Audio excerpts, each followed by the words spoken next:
আজিৰ সভায় আমি সৰ্বসন্মতভাৱে সিদ্ধান্ত লৈছোঁ যে অসমৰ আৰ্থ সামাজিক সাংস্কৃতিক স্বাৰ্থ ব্যাহত হ'ব পৰা এই কাক আমি 16টা দলৰ মঞ্চই আমি শক্তিশালী ৰূপত আমি বিৰোধিতা কৰি আহিছোঁ আৰু আমি আজিৰ সভায়ো সম্পূৰ্ণ বিৰোধিতা কৰি এটা সিদ্ধান্ত গ্ৰহণ কৰিছোঁ।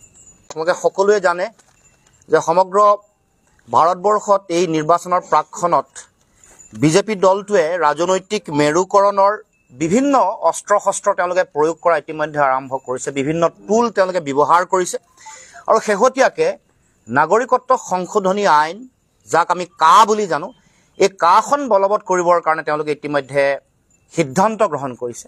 আনকি কেন্দ্ৰীয় গৃহমন্ত্ৰীয়েও এই বিষয়টো স্পষ্ট ৰূপত মানুহৰ আগত তেওঁলোকৰ মনৰ চিন্তা শক্তিশালী ৰূপত ব্যক্ত কৰিছে।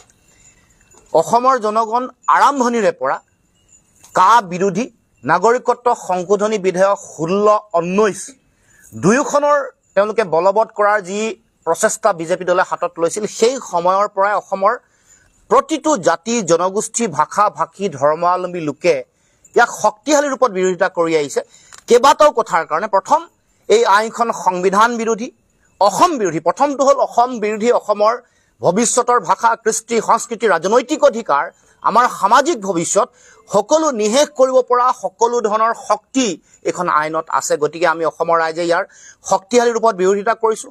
সংবিধান বিৰোধী অতি সাম্প্ৰদায়িক এখন আইন, যিখনে ভাৰতবৰ্ষৰ মানুহৰ মাজত ঘৃণা, সাম্প্ৰদায়িকতা, বিভাজনৰ শক্তিশালী বীজ ৰোপণ কৰিব পাৰে। গতিকে আমি অসমৰ জনগণ, উত্তৰ পূৰ্বাঞ্চলৰ জনগণ আমি স্পষ্ট যে এইখন আইন কোনো কাৰণতে কেতিয়াও গ্ৰহণ কৰা নাই, নকৰোঁ। সংখ্যাৰ লেখেৰে তেওঁলোকে এখন জাপি দিছে। সংখ্যা আছে কাৰণে অহংকাৰত মত্ত হৈ দেশৰ গণতন্ত্ৰৰ সাংবিধানিক কাঠামো, সংবিধানৰ স্থিতি শক্তি, সংবিধানৰ চৰিত্ৰ সকলোকে বুঢ়া আঙুলি দেখুৱাই তেওঁলোকে এই আইনখন জাপি দিব খুজিছে আৰু অসমৰ মানুহকো তেওঁলোকে এক ভয়াৱহ ভৱিষ্যতৰ মাজলৈ ঠেলি দিব খুজিছে। গতিকে আমাৰ স্পষ্ট দৃষ্টিভংগী যে আমি এই আইনখন বিৰোধিতা কৰিছোঁ আৰু কৰিম।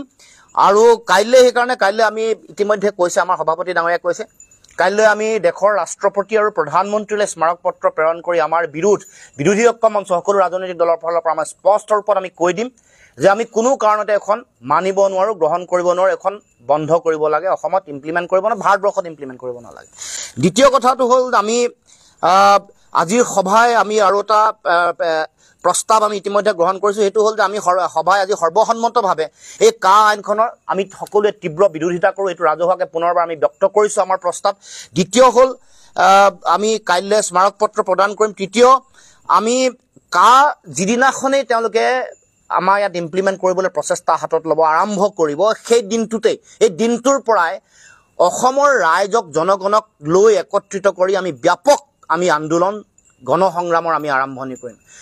পিছৰ দিনটোত ভয়াৱহ ৰূপত ব্যাপক ৰূপত যিদিনাখন গ্ৰহণ কৰিব সেইদিনাখন হ'ব, তাৰ পিছদিনাখনৰ পৰাই ব্যাপক ৰূপত সৰ্বাত্মক ৰূপত আন্দোলনৰ কাৰ্যসূচী গ্ৰহণ কৰা হ'ব।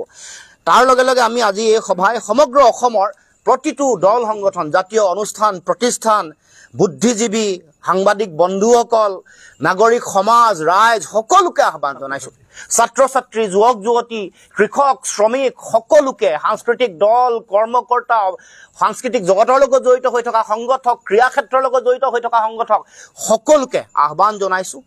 অসম বিৰোধী, অসমৰ জাতীয় জীৱনৰ প্ৰতি অতি ভয়াৱহ এইখন আইনৰ বিৰুদ্ধে আহক, মাৰ বান্ধি থিয় হওক, সকলোৱে ঐক্যবদ্ধভাৱে সংবিধান বিৰোধী, অসমৰ ভৱিষ্যত অন্ধকাৰ দিশলৈ ঠেলি দিব পৰা, আমাৰ মাটি ভেটি ভাষা কৃষ্টি সংস্কৃতি, আমাৰ ৰাজনৈতিক অধিকাৰ নিশেষ কৰিব পৰা এই আইনৰ বিৰুদ্ধে সকলোৱে মাত মাতক।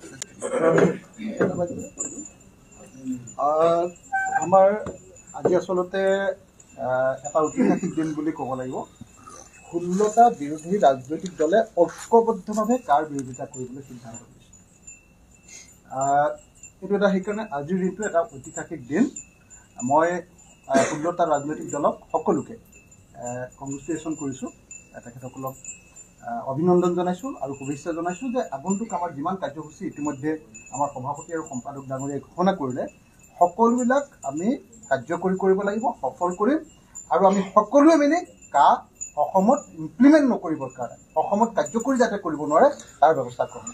আমি কেন্দ্ৰীয় চৰকাৰক সকীয়াই দিছোঁ যে অসমত যাতে কা ইমপ্লিমেণ্ট কৰিবলৈ চেষ্টা কৰা নহয় আৰু কাইলৈ সকলোৱে আমি পুৱাই গৈ ৰাজ্যপালৰ সন্মুখত থিয় হৈ আমি ৰাষ্ট্ৰপতি আৰু প্ৰধানমন্ত্ৰীক স্পষ্টভাৱে জনাই দিম যে অসমে কোনোপধ্যে কা নামানে আৰু নামানে।